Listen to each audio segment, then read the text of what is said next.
Saudara-saudara terkasih, dalam masa Prapaskah ini kita diajak semakin sadar akan siapa kita di hadapan Tuhan dan akan panggilan kita untuk mengikuti jalan Yesus, jalan pemberian diri dan jalan kenosis, pengosongan diri dari segala kepentingan, pamrih, kesenangan, keinginan diri sendiri, dan belajar ikut dan taat kepada kehendak Bapa. Jalan kasih, dan itulah yang disampaikan Yesus kepada kita semua yang kita rayakan nanti dalam misteri Paskah, bahwa melalui jalan salib menuju kebangkitan mulia. Tidak ada kebangkitan tanpa salib, dan salib tanpa kebangkitan menjadi sia-sia. Melalui berbagai macam upaya yang kita lakukan, doa, mati raga, dan amal kasih, semoga ini membuat kita semua semakin boleh memiliki dan membuka ruang seluas-luasnya mengalami kehadiran Tuhan, mendengarkan sabdanya, membiarkan Tuhan sungguh boleh mengisi hidup kita dan mengubah hidup kita.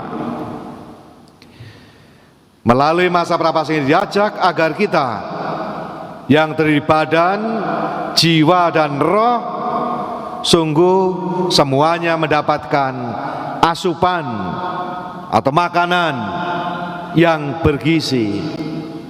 Badannya juga tidak hanya dikatakan kemarin minggu lalu, manusia hidup tidak hanya dari roti saja, tapi juga dari firman Tuhan dan kebenarannya.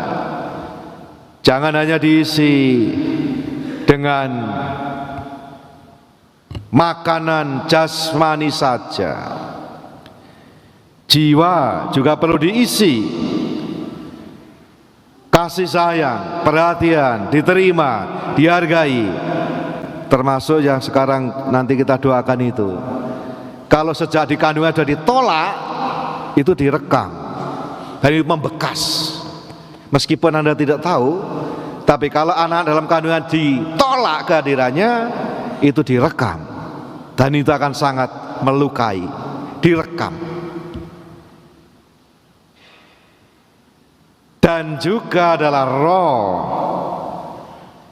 dengan sabda Tuhan, kebenarannya, dengan sakramen-sakramen. Dan inilah yang membuat hidup kita sebagai keseluruhan mendapatkan makanan yang menyeluruh, tidak hanya aspek badaniah saja. Dalam piramida kebutuhan Maslow itu menarik kalau Anda lihat. Yang paling bawah itu basic need, yaitulah kebutuhan badan. Di atasnya ada kebutuhan untuk kenyamanan, kebutuhan untuk psikologis, diterima, dihargai, diapresiasi, disayang, dan seterusnya. Dan lalu adanya adalah aktualisasi diri. Dan di atasnya ada pengalaman puncak. Nah, tapi untuk rohnya nggak ada, ya karena dia seorang psikolog, bukan seorang yang berbicara tentang hidup rohani. Maka yang kurang manusia tentu dalam perspektif Maslow misalnya, kalau orang sampai pada aktualisasi diri, itu sudah bagus sebagai manusia. Tetapi sebagai orang Kristiani, kalau hanya aktualisasi diri, itu belum nyampe levelnya. Masih ada lagi, yaitu pemberian diri, bahkan pengorbanan. Itulah titik yang kita tuju. Kalau kita mau ikut Yesus. Karena kalau sebagai manusia biasa bukan pengikut Yesus, ya mungkin aktualisasi diri cukup. Kita diajak untuk sampai pada pengalaman akan Allah dalam hidup ini. Yang digambarkan dalam bacaan pertama, pengalaman dari Abraham yang nanti menjadi Abraham, dan juga pengalaman 3 murid, Petrus, Yakobus, Yohanes di atas gunung. Demikian juga pengalaman Paulus yang di-sharingkan kepada Timotius tadi. Pengalaman akan Allah itu menjadi sumber kekuatan kita dalam mengalami berbagai macam tantangan kehidupan. Dan inilah yang harus mengisi roh kita, tidak hanya badannya saja, tapi juga rohnya. Maka saya kira baik kalau sekarang ini kita juga mendukung para pasutri yang menantikan kehadiran anak-anak dalam keluarga mereka. Ya, berikanlah yang lengkap itu. Maka kita juga menyapa mereka sejak usia dini di kandungan, dikenalkan dan diajak dan disapa sejak awal, disayang sejak awal, supaya mereka juga mengalami sejak dalam kandungan. Itu kan dalam kitab suci berkatakan, engkau memanggil aku sejak dalam kandungan. Merespon, kita melihat juga bagaimana Yohanes Pembaptis yang dalam kandungan Elizabeth juga merespon, melonjak kegirangan ketika menyambut kedatangan Yesus yang dikandung oleh Ibu Maria. Merespon. Maka selain memberikan hal yang baik, saya kira perlu Anda juga memberikan pengalaman mendalam akan Allah, sehingga demikian sejak di awal mereka juga akhirnya nanti boleh bersyukur bahwa merasakan dikasih Allah sejak dalam kandungan ibuku. Kan ada dalam Mazmur, ada dalam Alkitab. Nah, inilah pentingnya kita. Dan juga kemarin Paus Fransiskus dalam banyak kesempatan mengingatkan, ini lagi rame-rame soal korupsi ini, Paus mengatakan, ya jangan cekoki anakmu dengan roti haram hasil korupsi, karena dengan begitu Anda telah meracuni jiwanya dan anak itu telah kehilangan martabatnya. Mungkin badannya, jasmaninya digelontor dengan berbagai macam fasilitas yang melimpah ruah, tapi jiwanya kosong. Karena seringkali justru anak-anak kurang pengalaman yang didapatkan oleh Maslow, kebutuhan rasa aman perlindungan, kebutuhan rasa cinta serta rasa dimiliki dan memiliki, kebutuhan akan didengarkan, diperhatikan, itu enggak ada. Jadilah ekspresinya adalah anak dikatakan tanda kutip diberi label kenakalan remaja.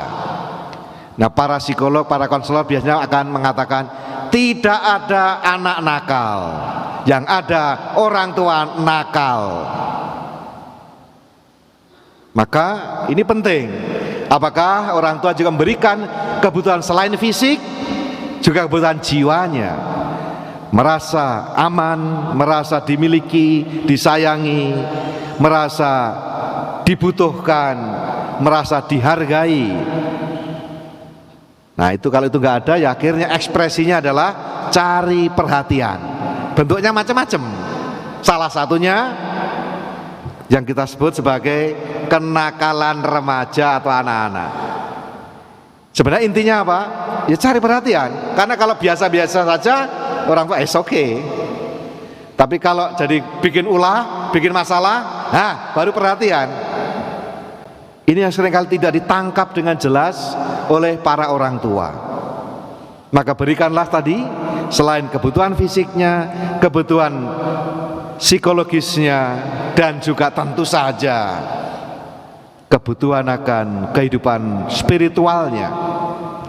Nah, kita diajak pada bacaan hari ini bagaimana kita boleh mengalami sebuah pengalaman iman akan Allah. Itu yang menjadi dasar kekuatan kita. Tanpa pengalaman mendalam akan Allah itu dalam hidup kita, maka memang mudah menjadi rapuh dan goyah bangunan hidup rohani kita. Tadi gambarannya adalah bahwa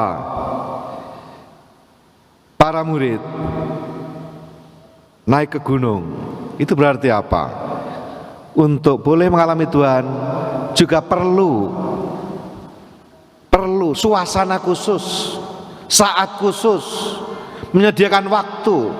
Ya tanpa itu juga nggak ada. Jadi di tengah kesibukan kita, mari kita dalam masa Prapaskah ini menyediakan ruang batin supaya kita boleh sejenak, dikatakan dalam Injil tadi, dengarkanlah Dia. Menyediakan ruang batin, saat hening. Di tengah berbagai macam kesibukan, kita menyediakan ruang hening. Tidak harus naik ke gunung. Supaya dengan demikian kita membuka, mendisposisi diri kita, Tuhan boleh menyapa, hadir dalam hidup kita.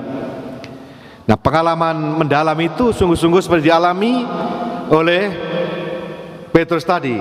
Alangkah bahagianya kami berada di tempat ini. Baiklah kita camping, satu untuk engkau, satu untuk Musa, satu Elia. Ya belum ada glamping ya, camping di situ. Nah, bagi Anda yang nggak pernah naik gunung mungkin nggak bisa merasakan, tapi ya saya waktu frater sering naik gunung, udah banyak gunung, naik gunung. Dan ketika memang sudah ada di puncak gunung itu, setelah berlelah-lelah begitu, lalu pengalaman yang tidak bisa dikatakan, yang luar biasa yang bisa dikatakan, yang buat orang selalu merasa bahwa kekaguman akan Tuhan dan sekaligus merasakan betapa kecilnya kita di hadapan alam semesta ini, di hadapan Tuhan. Nah, ini yang dialami oleh Petrus dan kawan-kawan, pengalaman akan Allah yang begitu rupa sehingga membuat mereka merasa ingin terus di situ. Tetapi kita diingatkan juga bahwa kita harus kembali kepada realitas. Kita kembali kepada hidup sehari-hari untuk turun gunung dan tidak di gunung. Makanya nggak ada orang di puncak gunung, nggak ada kan? Ya paling 1-2 aja. Tapi orang pada umumnya turun gunung. Kembali kepada realitas, pada perjuangan hidup kita sehari ini. Tetapi kali ini sudah dengan bekal pengalaman mendalam akan Allah. Inilah yang disampaikan Yesus kepada para rasul, agar nanti pada saatnya Ia ditinggikan di kayu salib, mereka tidak goncang, meskipun juga akhirnya mereka goncang juga. Kita diajak untuk sungguh-sungguh dalam masa Prapaskah ini membangun relasi yang makin dalam dengan Tuhan, mulai berbagai upaya yang kita lakukan, entah itu dengan doa, membaca Alkitab, mati raga, dan berbagai macam ungkapan kasih itu, supaya kita pada akhirnya sampai pada pengalaman puncak sebagai orang Kristiani, yaitu bukan pada mencari diri sendiri dan bukan hanya aktualisasi diri, tetapi pemberian diri dalam pengorbanan diri. Dan itulah puncak pencapaian murid Yesus, manusia Kristiani. Dan kalau itu kita lakukan, kita bisa seperti Abraham yang pegang teguh pada janji Tuhan, janji akan tanah, janji akan keturunan, janji akan berkat, yang kendati berliku-liku dan panjang jalannya, tapi ia tetap berpegang pada janji dan ketetapan Tuhan itu. Dan pada akhirnya memang ia teruji dan menjadi bapa orang beriman. Karena apa? Karena dia memiliki keyakinan yang mendalam akan Allah, yang membuatnya mampu bertahan, berteguh, dan juga berharap. Kita boleh belajar dari Bapak Abraham supaya kita sungguh menjadi orang-orang beriman sejati yang tetap teguh memegang janji Tuhan, kehendak Tuhan dalam hidup ini. Pengalaman itulah yang membuat kita mampu menghadapi berbagai macam tantangan. Seorang Rose Kennedy, itu ibunya dari JFK, itu punya ungkapan menarik. Kalau Tuhan mengambil semua yang ada padaku, kekayaan, kehidupan yang nyaman, keluarga dan apapun yang aku miliki, nama baik semuanya, dan menyisakan satu hal yang boleh saya minta dan tetap ada pada diriku, maka yang ku minta adalah iman. Karena dengan iman aku dapat menanggung segala kehilangan yang lain dan tetap merasa bahagia. Nah, itu ungkapan iman. Kita masing-masing moga-moga punya pengalaman-pengalaman iman itu, dan itu harus kita pupuk, kita perkuat, karena itulah pegangan kita. Moga-moga setiap dari kita boleh memiliki pengalaman iman pribadi akan Allah seperti itu. Dan semoga dengan begitu kita pun pada akhirnya, ya tadi dikatakan wajah Yesus bersinar-sinar. Nah, saya nggak tahu, saya berharap bahwa wajah Anda masing-masing ini, Anda itu menampilkan wajah Allah yang kayak apa itu. Moga-moga Anda masing-masing juga mampu menampilkan wajah Allah, Bapa yang baik, Allah yang marahim, belas kasih Allah. Moga-moga melalui kesaksian hidup Anda masing-masing. Ya, tidak usah juga menjadi bersinar-sinar seperti Yesus atau Musa atau Elia, tetapi melalui kesaksian hidup kita boleh menampilkan wajah Allah yang berbelas kasih. Moga-moga dengan cara itu kita pada akhirnya juga akan disapa. Ya, moga-moga nanti pada akhir hidup kita masing-masing Yesus juga menyapa kita, inilah anakku yang kukasihi, kepadamu aku berkenan. Moga-moga kita semua menjadi anak-anak terkasih Bapa di surga yang berkenan kepadanya.